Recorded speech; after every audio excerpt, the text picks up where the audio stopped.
Good afternoon, everyone. It's a brand new week, and I wish you all the best of health this week. I would like to start this show by saying, please remember Tuesday is a fun day for kids. They dress up, and you can't always see them. So if you're out and about, please, dear God, be careful. We don't want to hurt anybody, and definitely parents don't want to see their kids get hurt. So let's be careful there on Tuesday night, Halloween night. Kids, let's be safe out there, make smart decisions, and let's make sure that you do everything you can do to protect yourself. There are plenty of things you can do. I'm going to sound like that old man, get off my lawn. No, come on over. We got some candy. But somebody keeps eating it. I don't know who the hell that is, but somebody does. Oh, yeah, me. But try to wear something that's light, that's got color on it. Make sure that people can see you, and if people can see you, they're not going to hit you. So, welcome to Footprints Forward. And we have a wonderful show today, a wonderful guest. I got to meet her right before the surgery, and she sent me a wonderful pamphlet that I read that I'm going to have her explain a little bit more, because while I had so much going on in my head, there were a couple things on there that, just taking value, or just taking an evaluation of what you're doing, and trying to remember to breathe. That's been a lifesaver, I'll tell you that. I'm one of those guys that I get told by a nurse over and over again, you need to start breathing. And I always look at him and I'm like, oh, what the hell are you talking about? I breathe all the time, but I guess I don't always breathe properly. We are going to be joined, hopefully we're going to be joined by Dennis Schroeder, who just got off of his training. And we're also hopefully going to be joined by Stephanie Samos. Stephanie, the people who have her horse, they ended up getting sick. So she's in the middle of mommy duties, plus taking care of all of her animals on her own. And Paul, her husband, is out building their homestead and starting their new life. So, and apparently that excited my dogs. I don't know why that excited them, but it is what it is. Hey guys, I want to announce right now that February 22nd is coming up real close. I know it seems like it's far away for some people. Well, not for me. And February 22nd is my 22-hour podcast. And this podcast is all about veteran suicide. Wow. Felt like I was going to get eaten there, and I think I still might. Good God, what is wrong with that dog today? But anyway, he wanting to be the center of attention, I think. But anyway, we go on from 2 a.m. Mountain until midnight, and we talk about veteran suicide. If you know somebody who would like to join us in this conversation, if you run an organization that helps veterans deal with the problems that they have, we want to bring you on. If you'd like to support us, we need your help. We want to get all 22 hours sponsored. Every time that you sponsor an hour, half of that money goes to the nonprofits that we are supporting on that day. We've got two of the upwards of 10 nonprofits that we're going to be raising money for. And of course, that is you guys got to meet him a couple nights ago, and you know how much I love him. But Bart Bartholomew with Veterans Honoring Veterans here in Northern Colorado, and our very own Dennis Schroeder of Price of Freedom Foundation are the first two nonprofits that we're going to be raising money for on this day. These are organizations that need your help, and they really focus on the mental and on honoring. And that's just what it is. Both of those organizations, Dennis and Price of Freedom Foundation, makes sure that it's a story that can always be told, and it's a wonderful, wonderful program. So when he joins us, we'll have him introduce himself. So, but we're going to go on ahead and get on with the show, because Dr. Steph is with us right now. And like I said, I was very, very thankful, Dr. Steph, because you joined me about 3 days before I went in for surgery. And, I was, of course, trying to run around and get things done. And that pre-surgery thing. But why don't we get started by you telling us your story, and then you can here in a little bit introduce us to that Star Trek looking gizmo behind you. Yes, absolutely, Zach. Thank you so much for having me here. And what you're doing really does warm my heart and bless my life. I was a military brat. My dad was actually a flying tiger, and then he was in China, Burma, India, there in World War II, and 2 tours of Vietnam, where he was actually shot down on his second tour and broke his back. It didn't affect his spinal column, but you live with pretty good pain after that. Yeah. We were in Germany, stationed in Germany at the time the Berlin Wall went up. We moved around constantly, so you don't form lifelong relationships, some of those things that are very important. So from a child aspect, I do understand the different types of demands military life places on you. And some of those are stressful and some of those are not. If you didn't like where you were stationed, you always look forward to being stationed in the next place. And we got relocated about every 16 months. So I really do appreciate all that you're doing for vets. I'm not a vet, but military stress, I think, is a unique type of stress because you live in that environment. And many people don't really understand stress. We hear it, it's bandied about. But I studied with my doctoral dissertation for my PhD about stress specifically because I was told that due to the stressors I was experiencing, I'd probably be dead by the time I was 55. And I'm almost 70 now. So, it's like you can understand it and do something different. So the journey of my life in this past 25, 30 years has been to find ways to stay alive, regardless of the stress, if that makes sense. So, yeah. And you ended up getting some news that they were trying to get you to do something that you didn't want to do. And you just, and it had to do with your blood. And you were like, no, I'm not doing this. And they kept telling you, they kept fighting you. And in which, look, anybody who's ever spent 3 minutes listening to me knows that, I think people think I enjoy fighting with doctors. I don't, but I do it so frequently that it makes it look like I do. Well, why don't you go on ahead and tell us that story? Well, that was an interesting story. Again, because of stress, I tended to have severe migraines, hormonal inflections.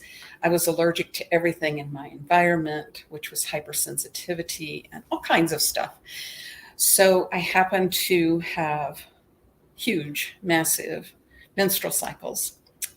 And the physician with whom I was working at the time, I went in because I couldn't stop bleeding and I was leaving pools of blood literally everywhere I went. And she said, we have to perform an emergency hysterectomy. I've given you everything I can to stop the bleeding. It's not stopping.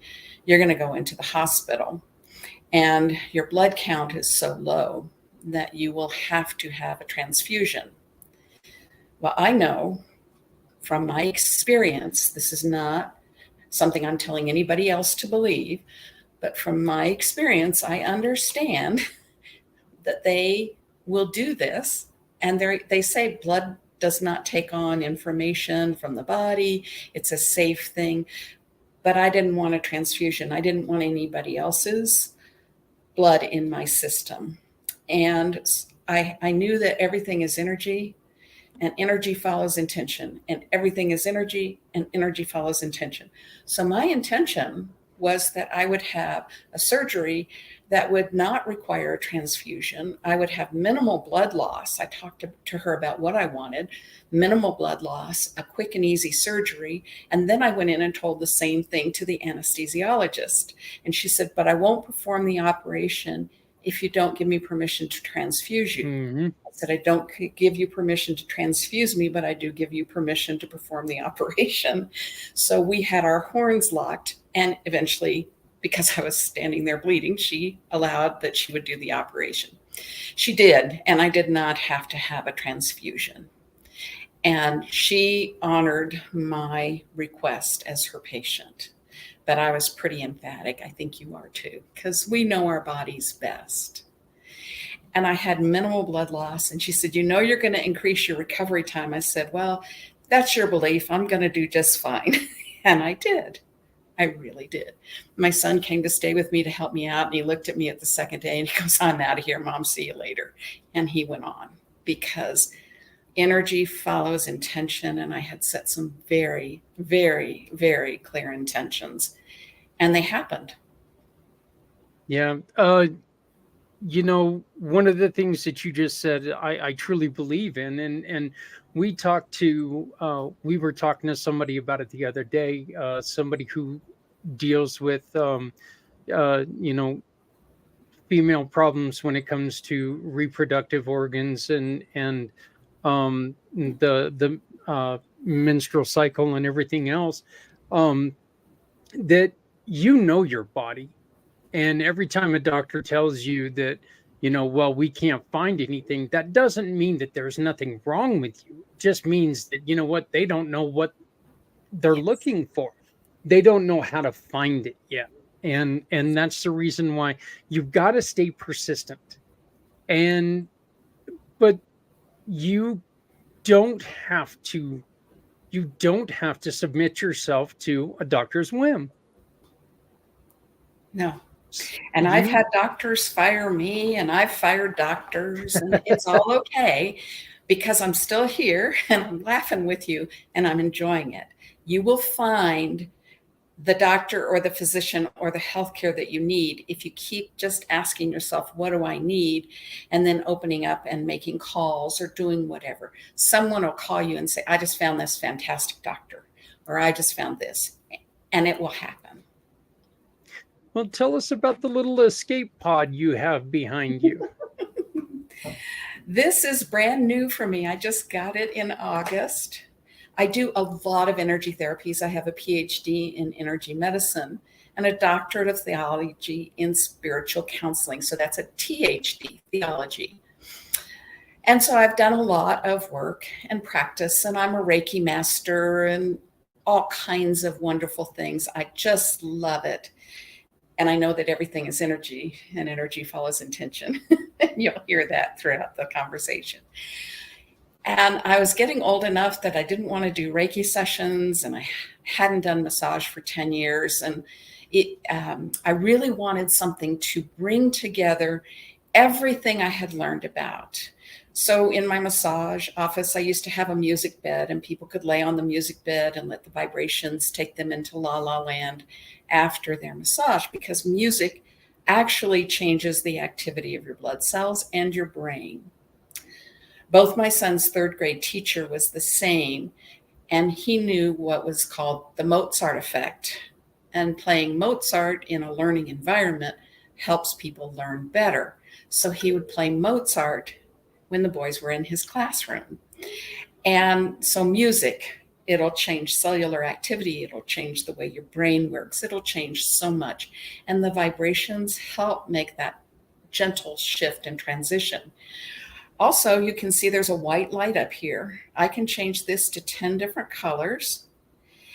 And you sit with the light, and you sit in a zero gravity chair, so you don't have much pressure on any specific part of your body.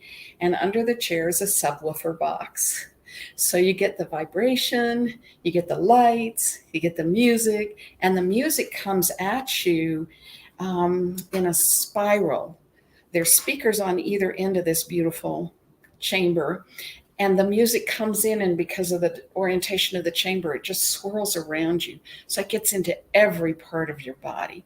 Your ears are not the only part of you that hears. Your skin, everything hears. So it's just a wonderful healing tool. And you get in there and you get 1 hour of pure healing time. Pure healing time. And most people don't get 1 minute of pure healing time. So this is phenomenal, and I'm just so thrilled to have it. I can also work with people like I did with you, sending them some information that actually can change the course or the outcome of an event in their lives. And that's one of my favorite things to do. My motto is change your word, change your life. Yeah. The light in there, is that one of those, does it have like infra blue or There's or a some? wooden disc right there. And then there's LED lights that go around the edge. So there's nothing like an infrared light. I know what an infrared light is. And actually the light spectrum is continuous. And so our eyes see violet and red and the colors in between. But actually there's infrared, which our eyes don't see that wave. And we can tell with the sunburn, right? Or food in a restaurant. Or ultraviolet, which we can also tell with the sunburn, that our eyes don't see, but they're still a part of that vibrational light spectrum. So a lot of this is included in this healing chamber. Okay. Let's try to talk about what is the benefit mentally.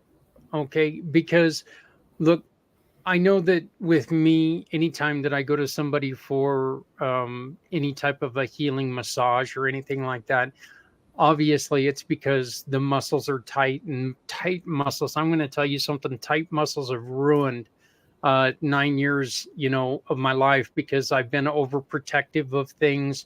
And so the neck muscles became so tight that, my neurologist, I've now broken 3 needles as she's tried to put in the medications into my back. I've now broken 3 needles because my muscles are just too tight. And I don't know how, again, kind of like the whole breathe thing. I'm constantly hearing, you need to relax. And I'm like, then you go, relax, right? I am relaxing. Yeah, that's pretty much it. It's like, you should see me when I'm not relaxed. Yeah. Been there, done that. Don't make me mad. You won't like me if I'm mad. So yeah, but relaxation has a tendency to melt away not just pain, not just a physical. Hello, Dennis. Hello, Zach. not just physical pain, but it also relaxation can really work well on mental fatigue, mental pain as well, can it not? Oh, absolutely. And hello, Dr. Schroeder? No, No, Or just Lieutenant Colonel Dennis Lieutenant, Schroeder. Lieutenant, right? yep. Lieutenant Colonel, that's Um, yes. Again, sometimes if you struggle to relax, the word struggle will create the struggle. And people don't understand this is your nervous system, Zach. This is yours. It lives with you from the time you're conceived until the time you die. It is yours. It is, and it does what you ask it to do. But it's a little bit like a recalcitrant 3-year-old, right? You have to get its attention first.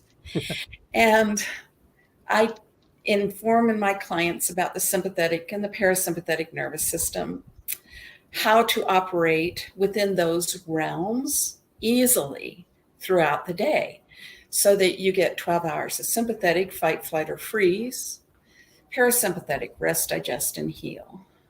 And you can't be in the activity of both of those at the same time. So when you tell your nervous system to relax, sometimes it goes, I don't get you. I don't know what relaxation is. But if you say, imagine I'm floating on a warm ocean and the waves are just providing a gentle massage, your nervous system goes, okay, that feels pretty good. I might do that. And you can do that as you're belly breathing and some other things. I actually talk about 5 self-healing skills, which is the first one is drinking enough water. If you're not eliminating toxins, they will build up, and your cells and your muscles especially build up lactic acid as you hold them together. And then when you finally get them released, because the lactic acid acts like glue, right, and keeps them tight, you finally release them and that lactic acid is released, you can have a little bit of a feel like you're coming down with something feeling. Whereas if you're drinking enough water, it's eliminating that lactic acid. So how much? 1/2 ounce per pound of body weight. Pretty easy. The second is probably becoming your favorite, belly breathing.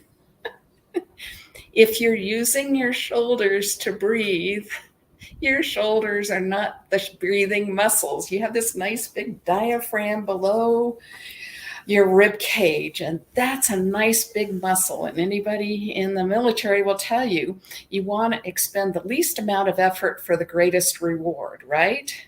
So you want to use the big diaphragmatic muscle for breathing and save these small muscles for relaxing and calming down and doing their jobs. If they're tied up doing a job they're not assigned to do, they really get stressed and they will break needles.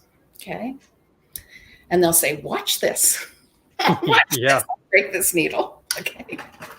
Yeah, I'll tell you, if I start breathing with my gut, you guys better watch out there in Grand Junction. You're going to feel like,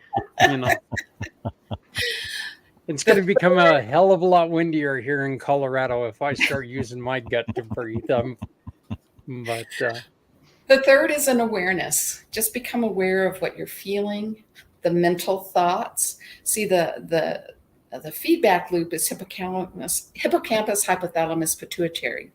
And that's where you get that repetitive thought running on the hamster wheel thing. And if you can do that pattern interrupt, you can take somebody out of that pattern and they can choose something different.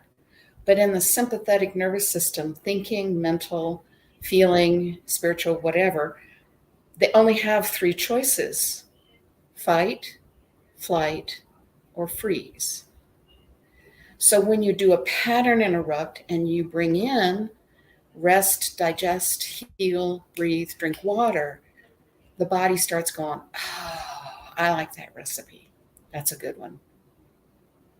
I'll start thinking about drinking my water instead of worried about. So become aware. And then the other one is present moment living. And I'll throw this out there, and I know I'll get a huge amount of response, but there is no pain when you're in the present moment. It's one of the things I've seen doctoral thesis about over and over again. If you're absolutely present, there is no pain.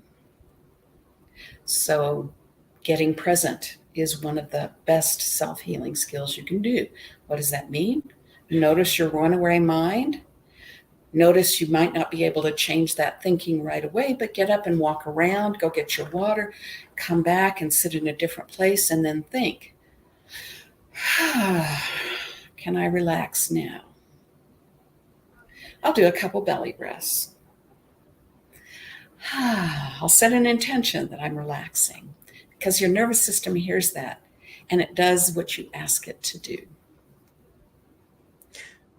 I do know that I do know when I've not felt well, I always feel a lot better when I get up and I do, like if I stay in bed, if I've got a cold or something, I have a cold all day and I just feel like crap.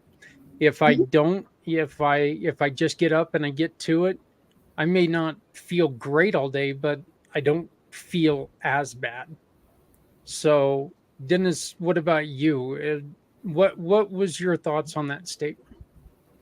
Well, the question I had is, and I apologize for joining late, but when you're talking about not experiencing or feeling pain, are you talking about people who are dealing with issues in their thoughts that are painful from the past, or because I know Zach has experienced it and I know I did actually prior to my spinal surgery in August, that in the present moment I was very much in pain.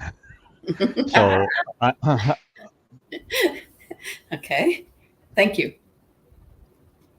Go ahead and finish that thought, please. No, I was just, so my question was really that I'm assuming that you were talking about something other than a person who is currently physically in pain from some injury or some condition that causes pain no matter what they're doing or not doing. Okay. And that's a very, very, very deep discussion, which is why I said I'll get a lot of feedback from it. I actually broke my back in 2017. No spinal cord impingement, but the lumbars move back and forth and occasionally pinch a nerve. Mm-hmm. Extreme pain. Then I go, okay, what can I do? I can belly breathe. I can do my stretches. I can release some of the tension on that place. I can do some other things. But belly breathing, especially if you're doing it with awareness, Zach, will shift the activity of your body and you'll produce natural painkillers, endorphins, enkephalins, serotonins, dopamines. And your body has the ability to produce those substances. If you didn't respond to like opiates, taking opiates wouldn't be effective as a pain reliever, right? Candace Pert wrote a beautiful book, Molecules of Emotion. And she was a scientist at the National Institute of Health who actually discovered the opium molecule in the brain. And she said, if you don't have receptor sites for these things, they won't work. So what we want to do, again, is create the feel-good chemicals that occur naturally in our body. And we can do that the best in the present moment. When we're in the pain moment, we produce chemicals that induce more pain, actually. Okay? So there is a great theory out there called the gate control theory of pain. Gate control theory of pain. My advisor, Dr. Norm Shealy, studied that and invented one of the first TENS units. Because if you interrupt the pain signal to the brain never gets it and never interprets it as pain. Right. But you can also do that if you don't have a TENS unit with practice and understanding. And it's like you don't put a high school football player in the Super Bowl, go Broncos. Okay. They practice and they practice and they practice so they have the skills. And again, practice the skills when you don't need them so they're there when you do need them. So I have constant pain 24/7 if I have pain moments. I have really good days where I'm mostly pain-free when I'm in the present moment. Does that help? Does that? Okay. Well, I understand what you're saying. Yeah. I just know that my own experience was, I mean, I actually, this was an 11-year process of degenerative things happening within my lower back. So L4 to S1, with multiple areas of impingement caused by deposit of bony material throughout the area by my body. And so I am familiar with the TENS units, and actually, well, had tried those with medical supervision, but they provided no relief for me. And so it was, I've done a lot of body awareness in the past. I got my master's degree in counseling long time ago, and have experience working with clients about body awareness and tension and releasing tension that they weren't aware that they were carrying. So I practiced a lot of those things myself. So I managed my pain fairly well. In fact, when I had a consultation with my neurosurgeon back in April of this year and was reviewing the MRI, he was shocked by what he saw, not only on their MRI, but on me. He said, almost none of my patients that present like this are physically capable of walking because the impingement was so severe. But I was walking. I mean, it was painful. And I, over time, became aware of what body positions I could be in that minimized or almost eliminated the pain, and utilized those. I mean, it was in a seated position like I am now, or laying flat on my back. I was like, okay, I had to do a mental battle with that, going from somebody that used to be extremely physically active. I was a runner, hiked in the woods, climbed the mountains, all of that for fun, to now being in a position where I was a couch potato, essentially, to be as pain-free as possible. But that at a certain point, that impingement was going to get to the point where it was going to paralyze me, is what they were said. So, I was glad to have the surgery done. I'd say it was about 95% successful. I do still have an issue with my feet, where I have a sensation of my toes that it feels like they're wrapped in tissue paper when there's absolutely nothing on them. So, there's some areas they weren't able to clear out, and it's only when I'm in bed at night that I'm really aware of that. It doesn't, and so what you're focused on really does make a difference. Zach, as you were talking about getting up and being active and the like, takes your awareness off of the other stuff that's going on, and for me has been something that allowed me to, and still allows me to get through my day without any, not without it being in my conscious mind. That's, gosh, I hate that feeling of feeling like my toes are wrapped in something that's not even there. Right. I used to be a pilot, and I tell you what, if I was flying, no pain. My dad was the same way. So I am a full proponent, complete and full proponent of whatever work. I used to work at Valley View Hospital in patient billing as a patient advocate. I taught CPR for 16 years.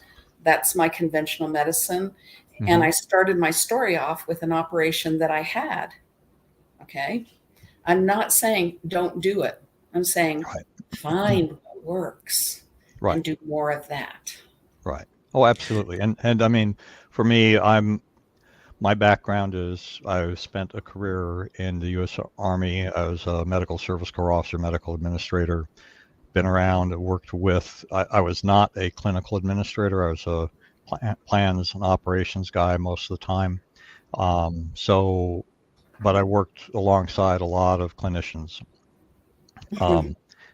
And you'd probably be surprised at how many of them in the Army, at least during the time I served, took a more holistic approach towards things because their focus wasn't on making money. I mean, it was socialized medicine, probably the best version of socialized medicine that we have in this country. But it's also at the whim of the funders too. So, but their focus was on keeping, in our case, the Army, keeping our soldiers and their families as healthy as possible.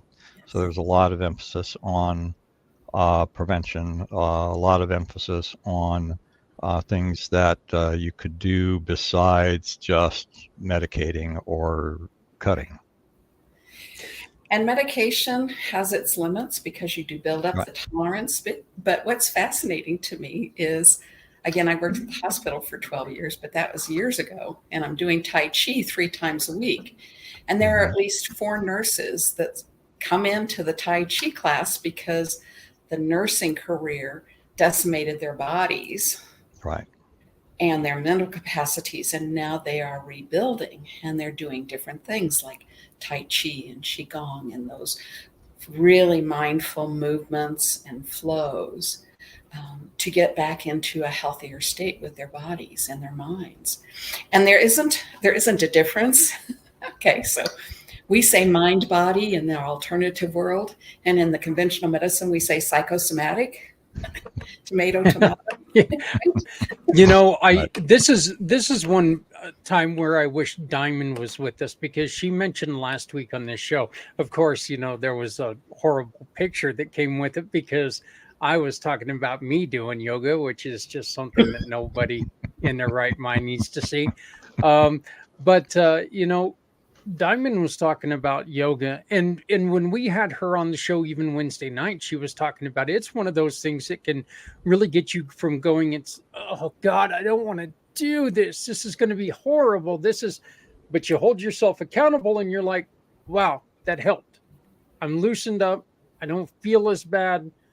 You know, that annoying ache in my whatever is relaxed now, and whatever it is. What is there? And I know that the machine behind you is really good for it. We talked about this, is you get in there and you kind of just escape into yourself, escape into your who you are, get into your quote unquote happy place, Dairy Queen. That's not a healthy, happy place, but damn it, it's my happy place. Maybe not healthy. It's my happy place. It's their nightmare when they see me. You know, they'll call people in from vacation. They're like, "Look, the fat guy's back. Come on in. Let's go." But my wife went there the other day, and she asked me what I want, and I'm like, "Do you got a pen?" And she's like, "Zach, be nice." And I'm like, "Okay, I'll only do one thing." So, but man, I've kept them in business for many years. But while you're using these machines, and I'm trying to remember that there was another place with like a blue light or something like that at one of the gyms that I went to, where you just stood in there and you let the light immerse you. Yes. Okay, and it's just you don't go in there and you don't, you know, do push-ups or anything. You just go in there. You be just being sometime is something that, something that you've said that really sticks with me is that I have migraine headaches every minute of every day. But if I can find something to do to keep my mind off of it for a little bit, I stop thinking about it. It doesn't go away per se, but it doesn't make it to where I can't accomplish things. Right. Like once in a while, every once in a while they'll take full effect and I'll be sitting there on the couch for 8 hours. Right.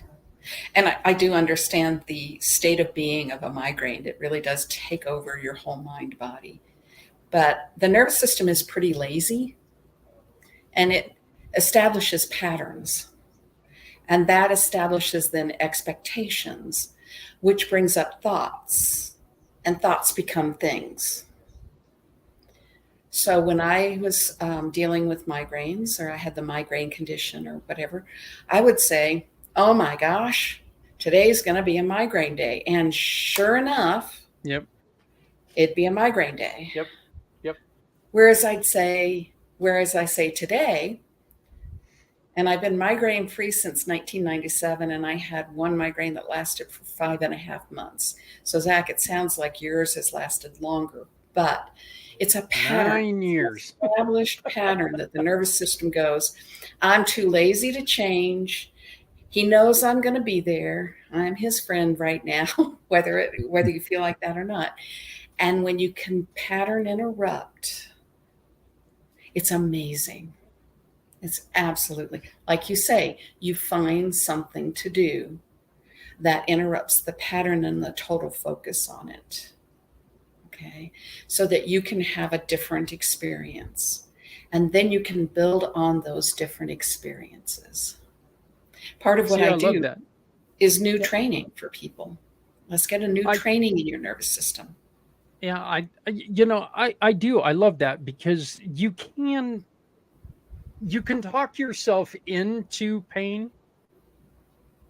You can talk yourself out of it too.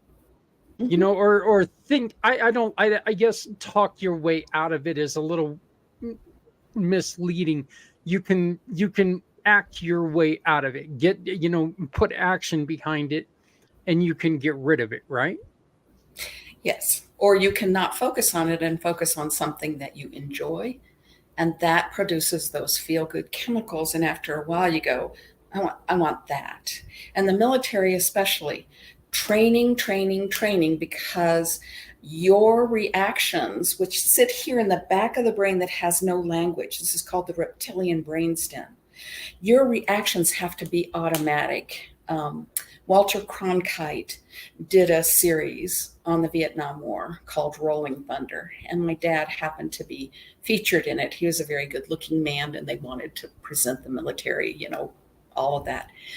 But one of the things he said is, I will, call Otter Command, what bogey noticed at 3:00, and I will watch it. And if I say go down, we go down, and we go down fast. Boom, done. And sometimes that's good, depending on the situation. But also a friend of mine's son was in the military. He was a fighter pilot. His squadron leader got disoriented, ran his airplane into the ground. They were flying in formation, and the whole formation was killed because they reacted. They did not respond. So knowing that you have those two capacities of response and reaction, and you're not a victim of your reaction, you can change whatever training you've had with new training. So I change and train in the direction of health and wellness, not in illness. I like that. I do. I like that. Dennis, did you have something? Well, I was just going to say, I mean that reptilian part of or early mammalian part of our brain, like reptilian. Anyway, it's for folks who may not be familiar with it that are listening, I'd say that probably most people have had the experience that as they grew up, they would have an aversion reaction to certain things, certain tastes, certain smells, maybe certain sounds, and those are usually caused by that subconscious reaction Right back. to that same stimulus that happened much earlier in their lives. And I have I guess I consider it a humorous example, personal example of that within my life. When I was a young man and was applying to get ROTC scholarships because it was the only way I was going to get to college, and I desperately wanted the Navy because my father was in the Navy. I had been, raised around Navy, bases, etc. I was in the Sea Cadets during high school. Blue Water Navy was what I wanted most in the world. So I had applied to all the services. The Navy came back and said, congratulations, we're offering you a 4-year ROTC scholarship. However, you must take the Marine option because I have defective color vision. And that was crushing to me. So in my oh-so-wise mind, I decided I was going to deal with my crushing disappointment by getting together with a couple of my buddies, and we had alcohol. Yes, I was 18, underage drinking. Yes, I confess. Alcohol is decision maker. I was going to say, I hope so, because if this story goes where I think it's going to go, if it started out with, we grabbed the Kool-Aid, I think you'd lose us on the story. So there were 3 of us. We had a half gallon of vodka. My intent was to drink myself into oblivion, blackout. That was what I wanted to do.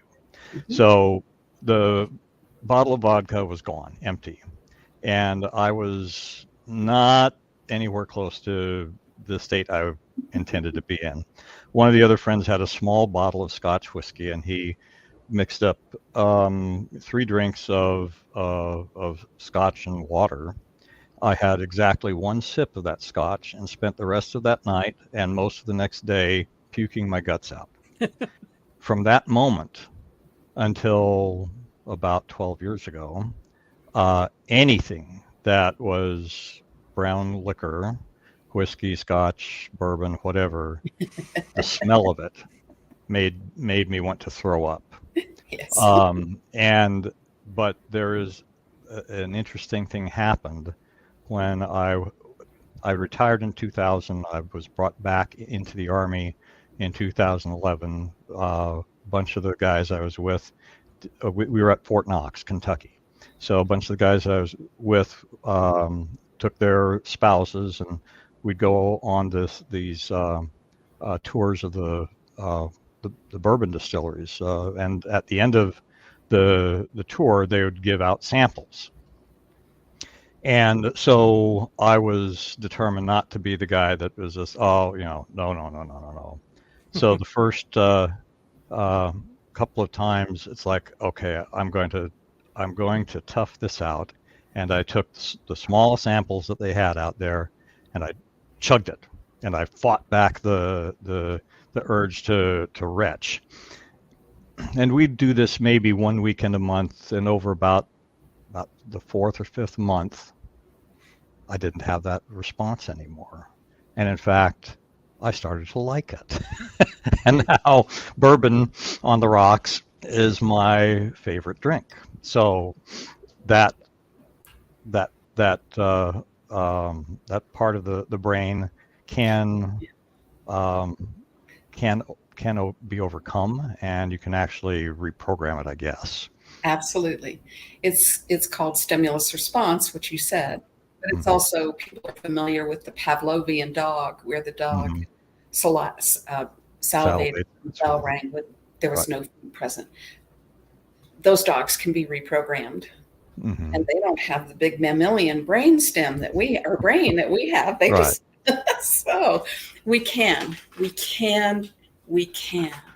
reprogram our past into a pleasant present and future. Dr. Stefan, I know that you've got to be leaving here in about 4 minutes. You've got a client coming in. Tell us why don't you give us one thing that you would tell somebody who comes up to you and is really struggling right now? What would be the one thing that you would want to say to them mentally? It's really so easy and simple, and yet it's so profound. Change a word, change your life. So people will come to me and say, I'm worried. And I say, would you please change that word to wonder? Worried makes you sympathetic. Awfulizing, catastrophizing, it's a bad vibration in the body. Wonder makes you parasympathetic, curious, open-minded, exploring possibilities. Yoda. Eliminate the word try from your vocabulary. There is only do or do not. So when people say, I try, I ask them to say, I did that and I didn't succeed. I'm looking for new ways. Change a word. Change your life. Does that answer it for you, Zach? That actually really does. And just to go a little bit further into this, one of the things that I've always told people is when you go to stop drinking or stop smoking, like I did, it wasn't, I think I'm going to try, because I think gives you an out. Well, I thought I was going to try, or, I gave it a shot and it just didn't work. No, I'm going to stop smoking. And I stopped smoking. I was smoking 3 packs a day. And I have not picked up a cigarette in 16 years. Wow. And another really powerful word is I intend. Feel the difference in the vibration. I'm going to try XYZ. I intend. Feel the difference in the vibrations. I'm worried about. Yeah. I wonder about. Mm-hmm. So, all right. Okay. Well, thank you so much. I can see that. It's a pleasure spending this time with you, and it just feels too short. It doesn't feel like we've been on for very long. Yeah. It is kind of funny. We've been discussing it for a while, that this show, 1 hour just doesn't.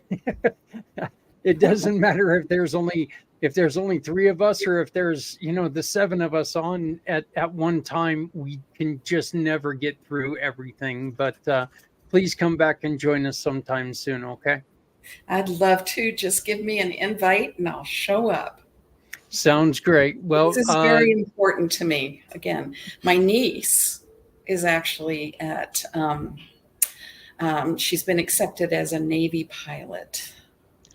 Oh, great. Well, congratulations. Where she is. Congratulations. And thank you. Else. And so please let her, please let her know that we thank her for her service. That's great. She's one of the 1% who has raised her right hand to give up her freedom for our freedom. So I thank her very, very deeply for that. So, and we will be back in contact with you. So you enjoy yourself. They can get a hold of you at makeshiftshappen.com. Making Shifts Happen. Making Shifts Happen. Okay. That's my course's website. I'm working on a website for the harmonic ellipse, and I'll get that information to you as soon as possible. That sounds great. Okay. All right. And Dennis, Dr. Steph, thank you. It was a great pleasure meeting you too, and definitely look forward to future conversations. Okay. Have a great rest of your day. You too. Thank you very much. Well, Dennis, we know that I know that you jumped in a little bit late on that, but you want to tell people a little bit about what you've got going on, and sure. Give your introduction, please. Sure, absolutely. Well, thank you, Zach. My name is Dennis Schroeder. I'm a retired lieutenant colonel from the U.S. Army. I founded the nonprofit organization, the Price of Freedom Foundation, where we tell the full life stories of those who paid the ultimate price for our freedom, those who died while in military service to our nation. You've got our website up there, our phone number, and my email address. So anybody who wants to find out more about us. Anybody who has a contact with someone who has lost someone while they served, we'd love to talk with you. Whether you're a family member, whether you're a veteran, maybe you're just a friend with somebody that passed. We want to be able to gather and tell those stories. So whether it's you paying your own individual tribute, or we do an entire book and video documentary, we run the gamut. I also do business consulting to help fund this because right now we don't have grants from any organization, and we have no major donors. So basically, any business owner with one employee or more, we have connections with folks who've been specialized in a variety of areas that will most likely be able to help you save money on taxes or save money in your operations without making any major changes to what you're doing. And there's a dozen or more programs that we have, and a few of them do have very small upfront fees. Almost all of them are paid on performance, and as a percentage of performance. So when I had my own small business as a property manager, I definitely wish I had had this resource available to me then, because I was not an expert in taxes. I was not an expert in certain areas of operation. I knew what I was expert at. That was the operation of our property management functions. But all these other areas, I know I left money on the table that could have gone to better use elsewhere. So you can contact me about that at those numbers, and well, not at the website, but at the email address or phone number, and just let me know you're interested in discussing what we can do for your business. And actually, a lot of folks like the self-service portals that we have, because you don't have to be pouring your heart out to me as somebody you barely know, and you can get a sense for what's possible for your business based upon several key metrics. And if it makes sense to have a further conversation, then we can. So. Yep. Well, that sounds great. And I made the announcement a little bit earlier, and now we'll just restate the announcement that the Price of Freedom Foundation is going to be one of the nonprofits that we are going to be raising money for on February 22nd, which is 2Save22. Unfortunately, the number is no longer 22, so don't keep that in mind. But there was a lot of money spent to get everybody used to the number 22 being associated with our veteran suicide. Unfortunately, that number has skyrocketed. Right.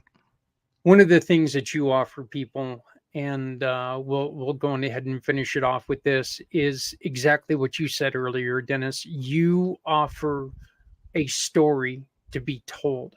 And that way, this isn't just another statistic. Right. This is a story that will not be lost because it will have been told. Absolutely. And there's much more impact when you know the person behind the statistics. We are anesthetized, I think, to the tragedy by using statistics. When you talk about and I'm thinking specifically about drug overdoses and deaths from that because of a conversation I just had. I think about my son-in-law, who was such an amazing young, he was in his 40s when this happened, but he was, to me, an amazing young man who I don't think he intended to overdose, but he did. And his loss is felt by a whole lot of people, and continues. This was probably 5 years ago that he passed. So with our servicemen and women, we believe that their stories deserve to be told because they, like every person who's currently serving, took that oath and said, I will lay my life down on the line for the freedom of this nation. And currently, there's only a small handful of people whose stories do get told beyond the immediate family and circle of friends. And I think that's a disservice to them, and it's a disservice to our nation, really.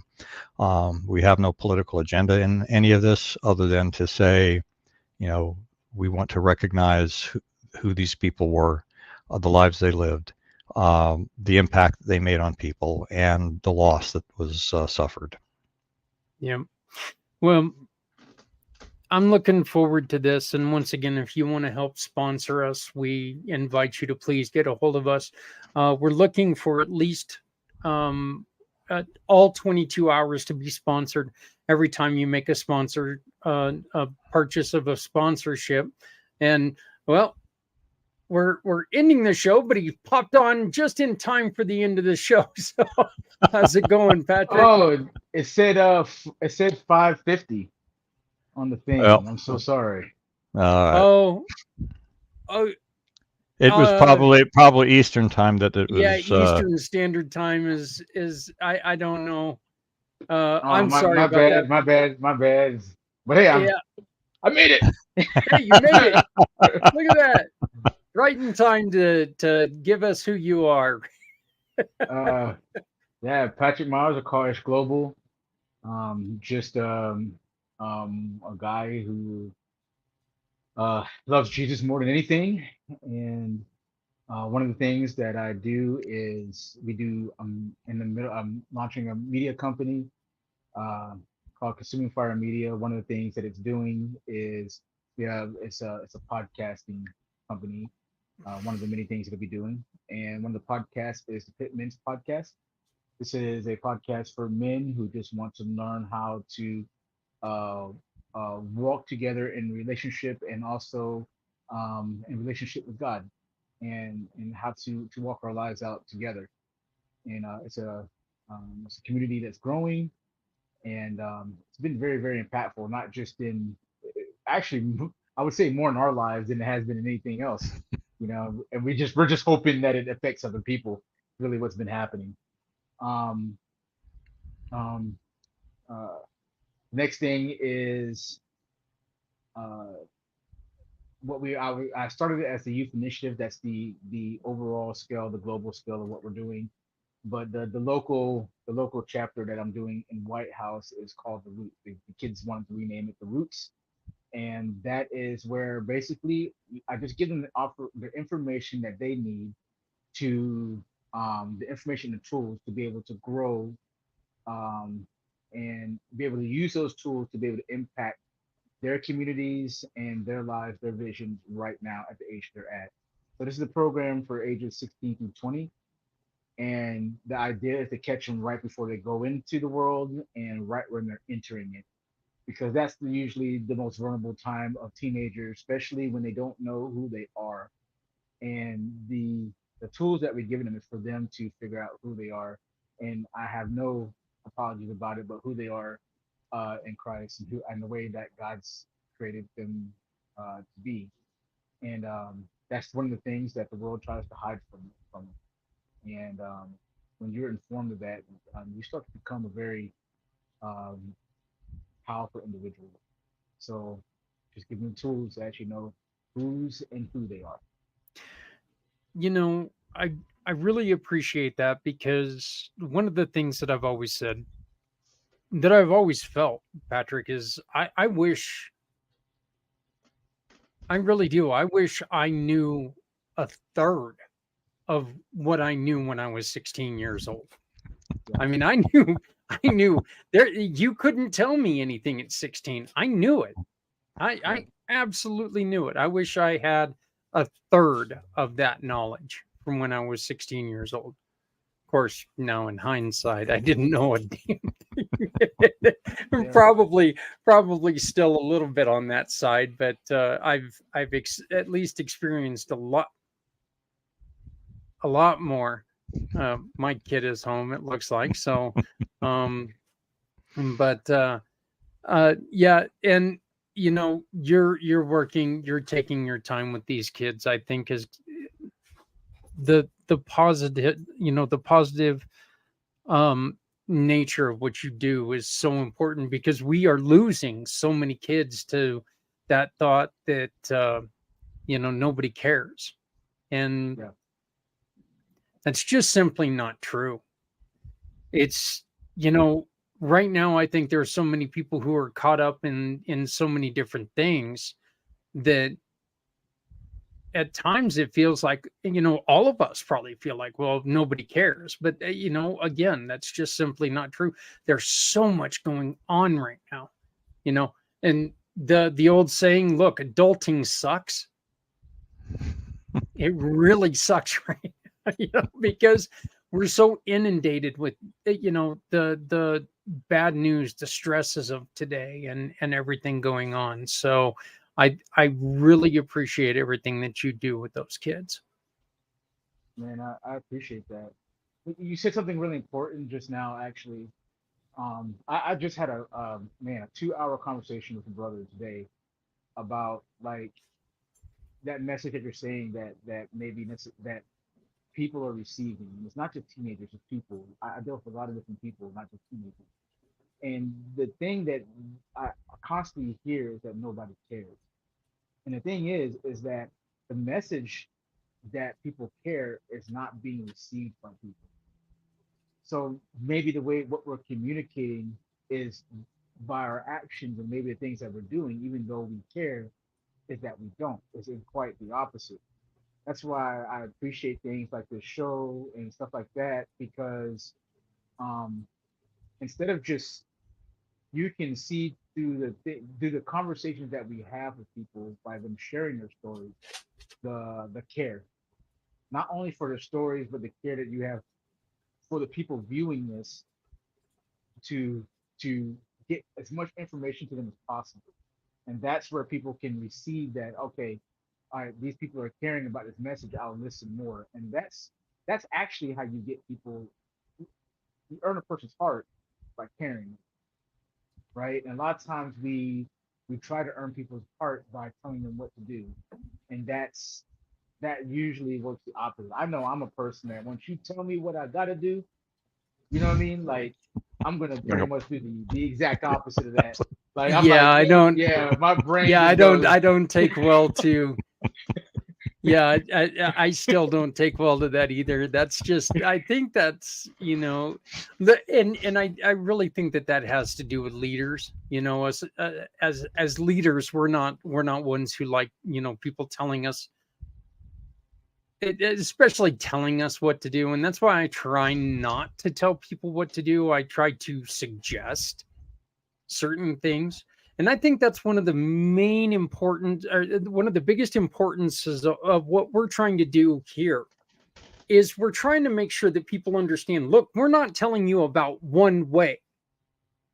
yeah, We're telling you about every way we can possibly tell you to help as many people as we can. Because the only thing that we're going to tell you for sure, there's only one thing that the three of us know for sure, that this life is not going to be the same without you. If you take your life, it's going to be a negative effect on all of us. We may not even know you. But if we can give you many different ideas on people who might be able to help, Dr. Steph today, you know, if that sounds interesting to you, contact us. Let us help. That's what we're here for. There's none of us here who are going to tell you how it works best for you, because not a single one of us is going to say we know what's best for you. We're going to tell you, hey, this is what's out there. Have you thought of this? Maybe you want to try this. No, you want to try this. We're going to offer different things, and like you said, it's not one of those things that yeah, people telling me what to do. Yeah, yeah. I don't want people to tell me what to. No, wait. Let me think this out. So I don't mind people telling me what to do if I see that what they do is impactful, right? And it's impactful and it adds value to the people around them because of how they care about it. And then also I I'm really, really good with people that want to show me because they want me to grow. That is what I'm okay with. But when you have like my thing is I don't like people trying to get me to conform to something just because they say that I should. That is where the things that's where I have that's where I'm very disagreeable. Because if you just say you need to do this because I say so, well then that's the problem that I have because you need to show me why I need to do this, not just because you say so. Now if you can Mm, show me that and it adds value and it goes against and it doesn't cross my boundaries and my morals and different things like that, then I can be like, okay, I I will listen to you now. I'll listen to anybody. Once you say you got it, like that's why a lot of government stuff and a lot of stuff don't work well, don't sit well with me because I've learned in the military that just dealing with officers and different things like that, people can tell you what to do. You still have an obligation to yourself, and no matter what the situation is. And there's people out there that just like they're telling you what to do that just do not have your best interest at heart. They just want you to do what they want you to do. Control over care. yeah, yeah. Well, again, I completely agree with you. I'm still not one that, you can suggest it, but don't tell it. It's like, okay, because I'm also kind of one of those guys that'll sit there and be a little wise ass ish about it. And I'll sit there and go, really? Will that work for me? Will that work for me? And get all excited and everything. And they'll take and walk away, and I'll turn around and go, I don't even know what they were saying because I'll tune out immediately. But it's just like, and it's one of those when it comes to it, it's kind of like telling somebody how to deal with an injury. I mean, I can tell you how I've dealt with mine. Dennis, you can tell people how you've dealt with yours. Right. Patrick, you can tell people how you've dealt with your depression, but we can't tell you that that's exactly how you're supposed to deal with yours. We can tell you what we've done, dare I say, lead a horse to water, but it's not, we, I think a lot of times, and I think a lot of the, personal opinion here, but I think one of the reasons why um, America itself is in a lot of trouble right now is we're trying to pigeonhole people into certain groups. You are this or you are this, and you're no longer standalone this person. You're either this or this. Uh, I well, ain't either of them. I agree. Yeah. I think it has to do with our the limitations in our capacity to categorize and to deal with people and groups, and it goes way back to when we were in small tribal communities. That there's a limit. About 150 people is about the limit that most people have to have direct personal relationships, and beyond that, it just becomes simpler and easier in our minds to then to categorize or okay, this person belongs to this tribe and or that tribe, and you just get all lumped together, and whether that tribe is a tribe from 1,000 years ago, or whether it's talking about political parties or any other way that we break things up. I mean, I don't know what the current terms are in high schools, but I'm certain there are groups in high schools back when I was ages ago in high school, the jocks and the nerds and and the like. I mean, that's just how our brains are structured, I believe, and it takes effort for us to break through that and to recognize that each of these people are individuals and to get to know the person, because nobody falls into a category perfectly. You know, Dennis, you say that about, you know, we like our tribe is about 150 people. Mm-hmm. There's no way it was that way before social media. I didn't know 150 people before Well, social no, media. I'm just saying the Maximum anthropological capacity. studies that Yeah. that Oh, I've yeah. read Yeah. basically were saying back, you know, when human society was tribal, that was about the limit. Once the tribe reached 150 members, that's when they'd break up and they'd go, you know, become two tribes and etc. And that's it. Kind of plays out in our own lives. The studies I read were basically pretty well designed and controlled. And you know, of course, there's standard deviation. You know, you had people on both sides of that were, but the vast majority of people had somewhere in the neighborhood of about 150 people that they knew, and that was the max. And once that you reach that, then you know people would fall off, and they'd stay with that number. And I say that not to, you know, to I don't really have any conclusions about what that means in our daily lives right now, and I believe that social media can give us some tools to expand that number if we choose to. But I think we should be aware of the fact that that's kind of how our brains are programmed, and that you know, with awareness comes choices. So we can choose um, to recognize that that's happening, and we can choose to um, make an effort to get to know people on a deeper level, that are, you know, in what we would otherwise lump into a category. I think this is. We could go on and on because, Oh, you know, yeah. we're with y'all are dear friends of mine, and you know, I just love getting together with you here, and so our conversations could go on for hours. I don't know how interesting it's going to be to your audience, though.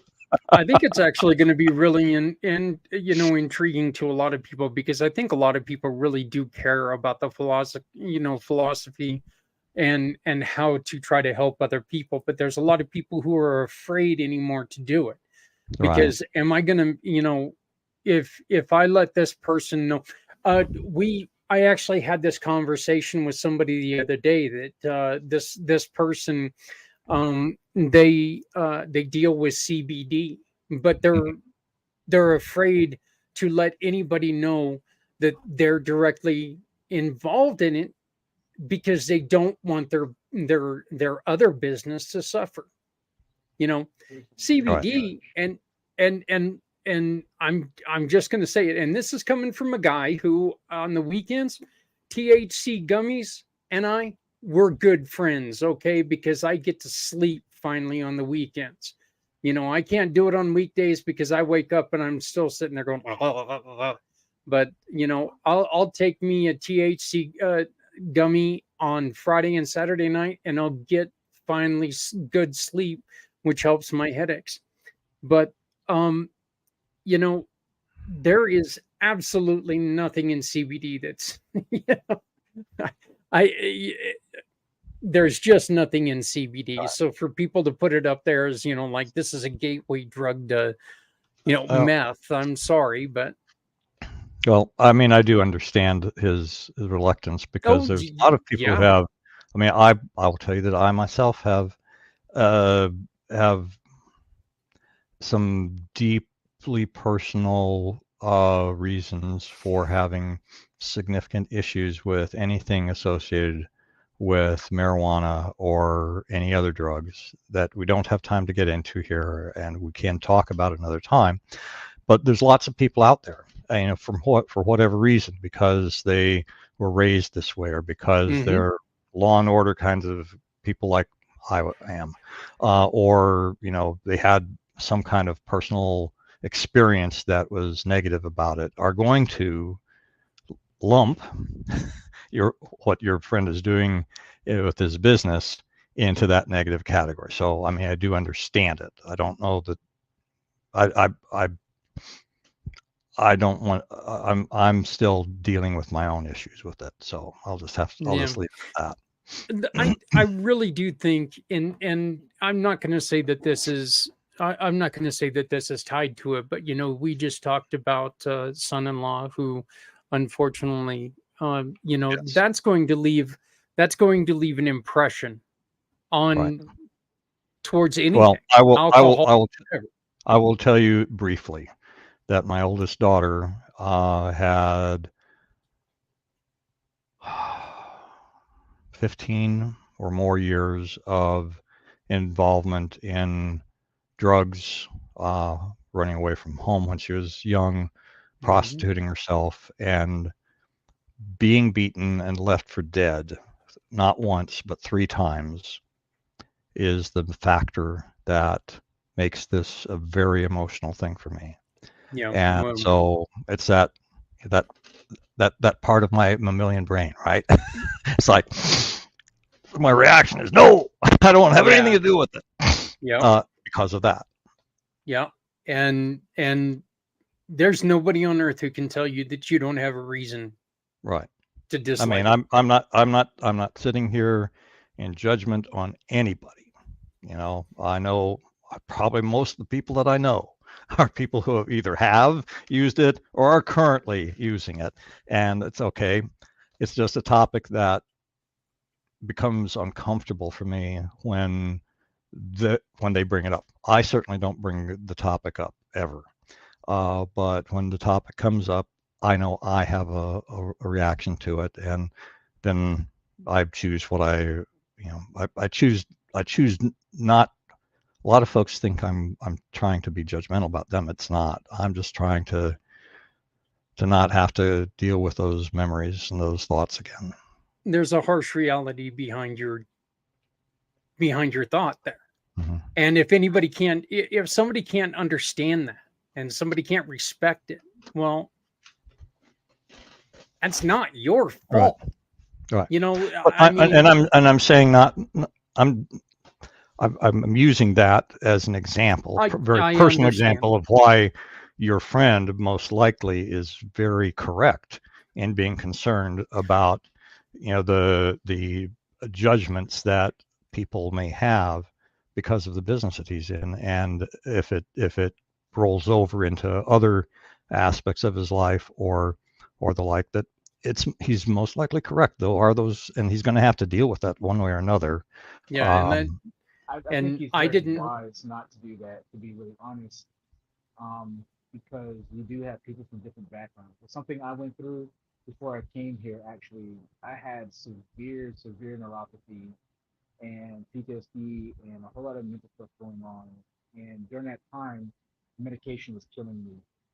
And then I started taking CBD first. CBD was helping a little bit, and then I went to because in Florida, medical marijuana became legal, and then it was just like then you had I had a doctor that actually curated things for me, like actually like it was very very specific.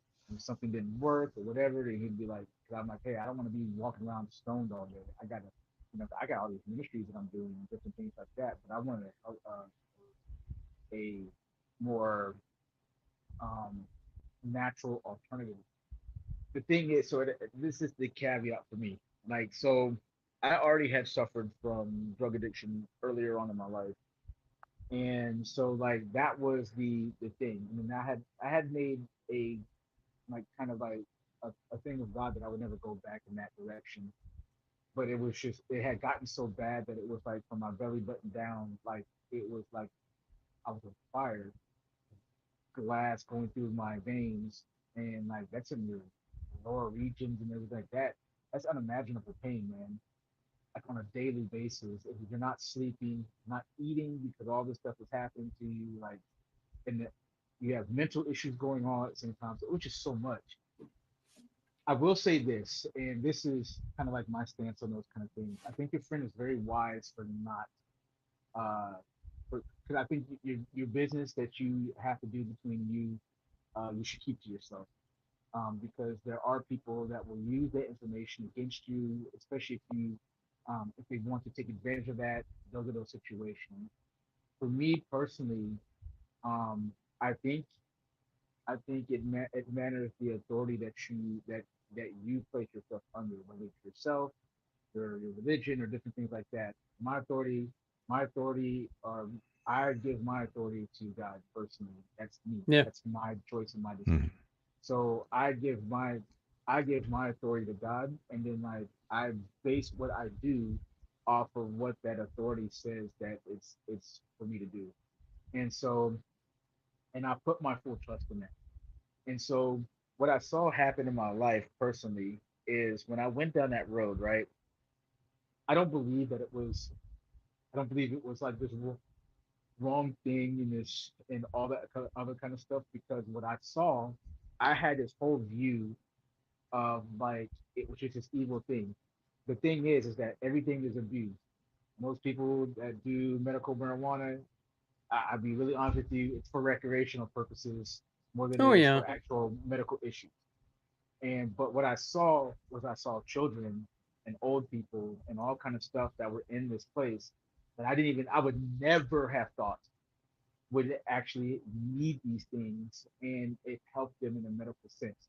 So I'm not the authority to say that, these things are wrong in that sense, but I do know that there's a difference between like the person that needs it medically for certain issues, because I do believe that there is those things. It's like any other drug that helps, right? Then I also believe that the majority of people are looking for a release over the medical aspect when it comes to that. And I know for me being coming out of drugs, drug addiction, all that kind of stuff. Like me personally, I would never let anything into my life ever that has the ability to take any control back from what I've gained, from what I've lost from having those things take place presence of my life. And I've been smoking pot since I was for a long most of my life. Yeah. So, and that is my, if anything, I could always smoke pot. You know what I mean? Like, literally, that's the truth. If I was to be honest about it. But there's this thing where it's like, how am I, like, what if I want to, with what the things that I'm doing, right? If I'm wanting to point people to Christ or to God or whatever, it makes it very hard for me to actually have that message with those things to attach to. And then not only that, it's um for me, it's just simple. It's simply for me is like I trust God to take care of those things for me. Which when I did that, it actually worked. That's what actually worked for me.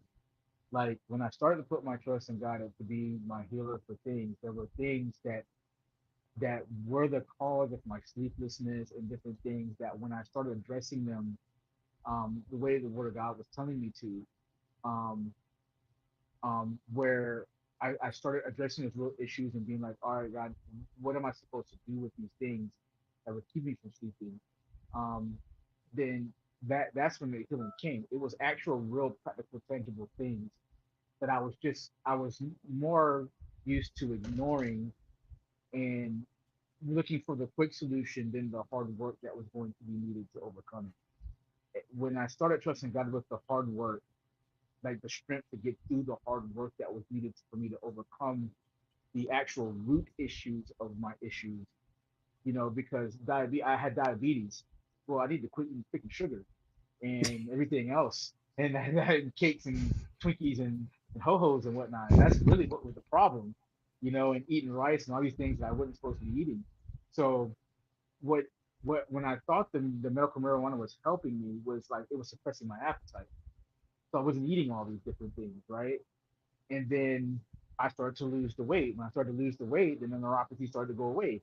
But then, you know, but then there was other side effects that started to happen where it actually, um, because they don't tell you sometimes with the psychoactive effects that these things have with you over time, where just like any other drug, anything that you take for the most part that is not natural to your body, for your body to have, it always have this other thing or when you take too much of something, but it's just supposed to be a natural thing, because even aspirin, like you can take one aspirin, it helps with a gamut of things.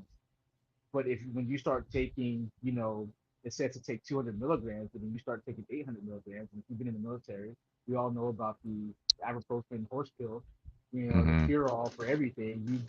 They Yep. give you, they say, hey, only take 400 milligrams, but then like, they give you this big bottle, so you're like, shoot, I'm hurting bad, so I'm gonna take Yep. 1600. Yep. That's what happens. But then there's effects that happen. It's the same thing happens with these things. I am a believer of those things are natural and they have their purpose. If I was to take a stance on something, that's what I believe. I believe that there's purpose for these things, that it's not always nefarious, but the world and the way that the devil works is he always takes what's good and converts it to something that's going to be evil to Hmm. destroy you. That's his whole purpose. In saying that, that's why I just really saying that that's why I kind of like let that be my filter, because like right now I'm not struggling with neuropathy. I'm not struggling with I mean, even when I'm struggling with those mental issues now, instead of having this quick thing that I go to that may help for the moment, but it doesn't help me long term to overcome it, which is that's what you actually really want. You want to be able to overcome the issue, not keep coming into the issue that has been a problem. And so a lot of times you have to get to the root of the issue, which is what I believe that God allows you to do when you do things the way He's asking you to do them. And that's because I've tried just so many different things. The thing is, you always need that substance or that thing to over to get through the moment, but you never overcome it. God is a God where He says, "I've made you more than conquerors." So what He's saying that you're not just a conqueror. You're a conqueror that takes territory, and then you go, and then you not only take territory, but you occupy that territory, hold it, so no enemy can ever come back and occupy it, and then you still go occupy some more. You go even further. That's His design for humans and for people, mentally, emotionally, physically, and spiritually. And um and what I found, and I'm not just saying it, I'm saying this from experience from my life, not yours, not anybody else's, but experience in my life is that I was always um, um, the way I always approached things with anything that was extra that came into that was that it always kept me in the same place. It never let me rise above it.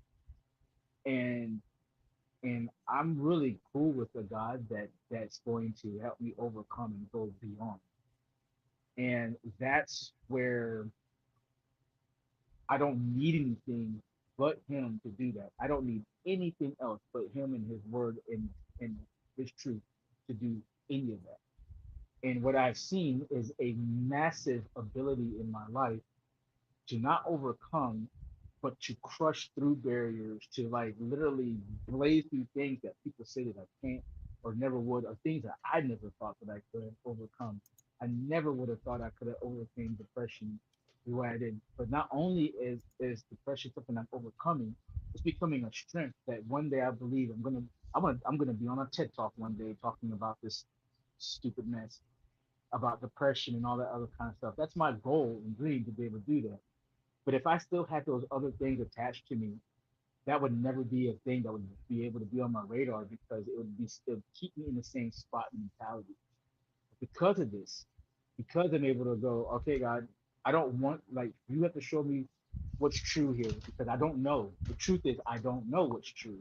As a human being, I don't know. But then I go, okay, Lord, show me what's true. Then I go, I test it out and see whatever. And then this is how I know like it's been consistent because every single time the thing that I thought was the truth, it usually gets released out of my life. He goes, well, why don't you try it this way? The way I've been trying to tell you for thousands of years what to do. Why don't you try it this way? I go, okay, all right. I'm gonna stop doing it the way I think that I should be doing, the way that everybody else is telling me I should do it. I'm gonna try it either way because, and that's usually seriously countercultural to what everything else is telling me. It goes against like the logic that we've been told to have. There's a logic where God's logic, he goes, trust in the Lord with all your heart and lean not on your own understanding. In all your ways acknowledge me and I will direct your path. I thought that was the stupidest verse in the Bible for most of my life, because I'm like, I'm trusting in you, Lord, but he says, but don't lean on your own understanding. So I'll be like, I'll pray to you, I'll do this, but I'm always trying to understand things my way. And he's saying, don't lean on your own understanding, trust me, and let me do what I want to do for you. When I started literally taking that as my medicine instead of everything else, I'm like, okay, I don't understand why I'm not supposed to do this, Lord, but I'm going to trust you. The next thing you know, I didn't need, like when I first came here, I was still taking a lot of different things, and or not a lot of different things, but I was using the oils and stuff like that, um, sublingual oils and stuff like that, the tinctures, Hmm. The and tinctures. yeah. So, cause that was, to be honest, like the pain that I was in, like there was no medicine that could touch it like that did. And so at first I was just like, okay, I'm taking this thing, and I remember like um my dad was just talking to me. He was just like, he's like, son, he's like, if you, as long as you keep taking this, you will never, you won't get to the purpose that you are created for. And I sat there one day and I was just like looking, I was thinking about it, and I'm just like, well, I don't want to need this ever. I mean, I don't want to need anything. I don't want to need anything. And then I sat there and I was like, okay, Lord, I don't understand, but I'm going to give this to you. And I gave the rest. I didn't take the rest. I gave the rest. Like, I'm going to give it to you. And what do you know? Well, your body, when it's clear of everything, it actually has the ability to create pain blocking medicine for itself that's more powerful than any drug that you can take. But you have to be clear.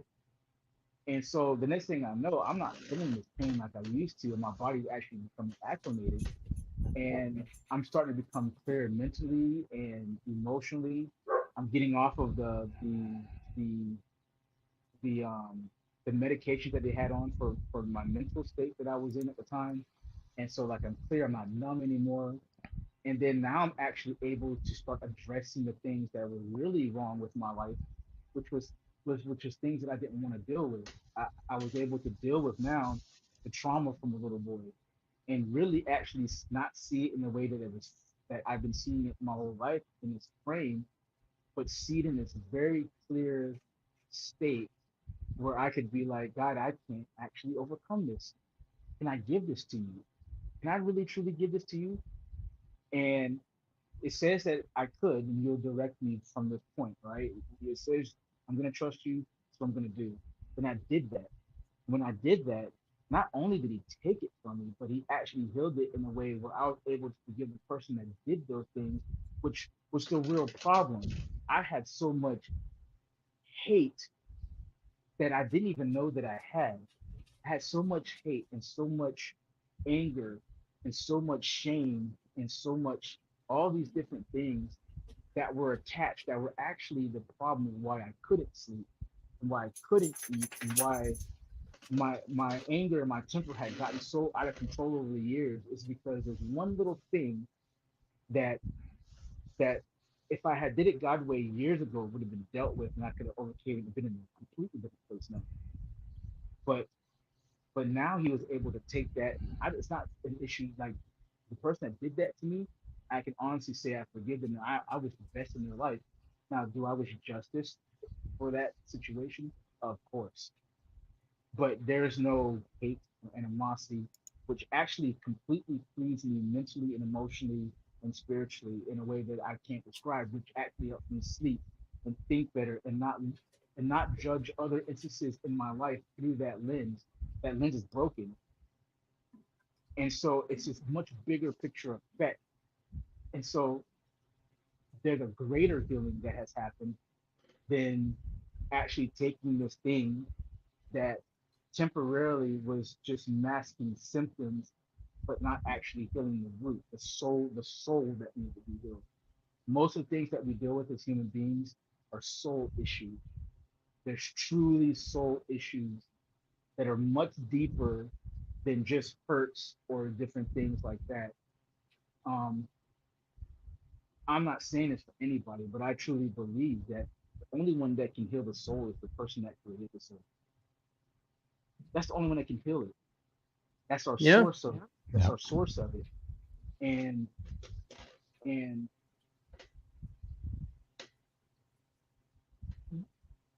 when you look at everything that's happening, when you look at, if you really take a stop and look at your internal life, like most of the things that we do are temporary fixes. And we have to keep going back to that temporary fix. Keep going back to that temporary fix.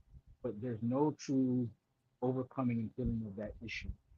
That cannot be like that cannot be power. That cannot be the state of being that we're supposed to be in as human beings with this.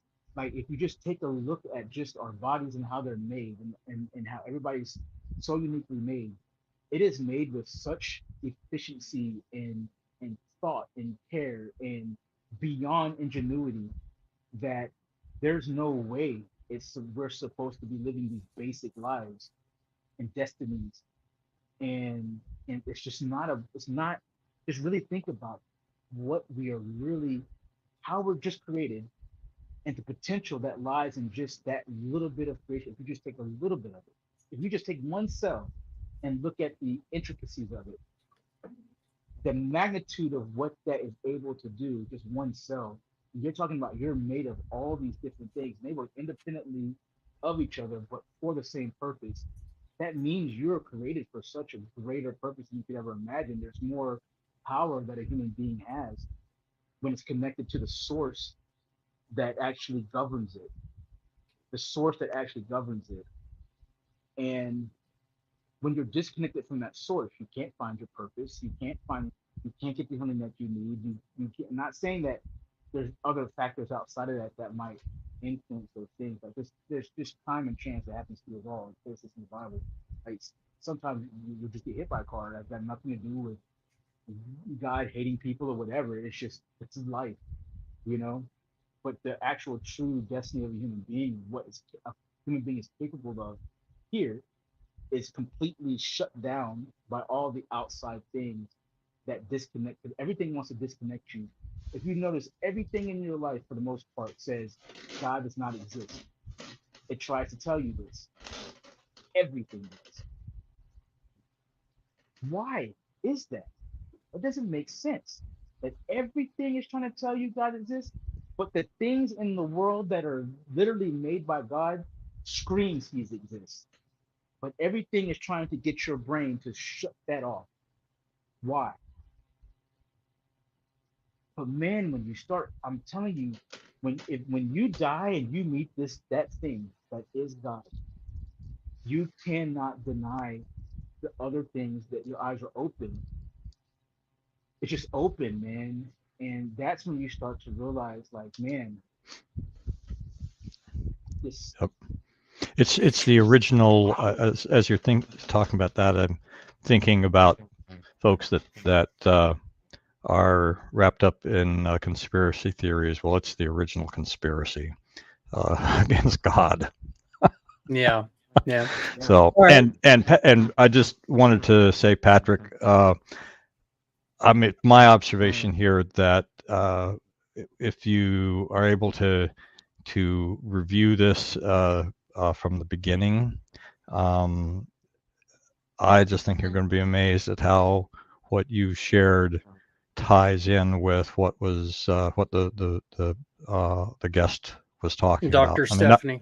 Dr. Stephanie was talking about. I mean, and I wish I would have missed it. Hey. She did not take it from a point of view of a Christian faith. However, what she was talking about and what you were talking about dovetail very, very, very well. So they're all they were both spiritual. Yeah, you know, this is not yeah. about, no. I'm just saying that you know. God. This is yes. Right. What I'm talking about is just like I am a Christian, I don't like if you want to label something. I am a Christian. I'm a follower of Christ. However you want to label that, Mm-hmm. you name it how you want to. But that's just who I am Oh personally yeah. because of how I see God. But we're just talking about the actual source of God's creation, all these different things. Right. That's an undeniable thing that's denied Right. because of our own logic. But that doesn't even make sense. And when you just put a drop of blood on a microscope, it doesn't make sense to deny that. It doesn't Right. make sense to look up in the sky and see what you see that is unexplainable on a level that can't be explained. It's crazy to me that that you got a fish tank back there. You can look at that fish tank on that screen, and there is no doubt in this world that somebody created that fish tank. You can look. You have to.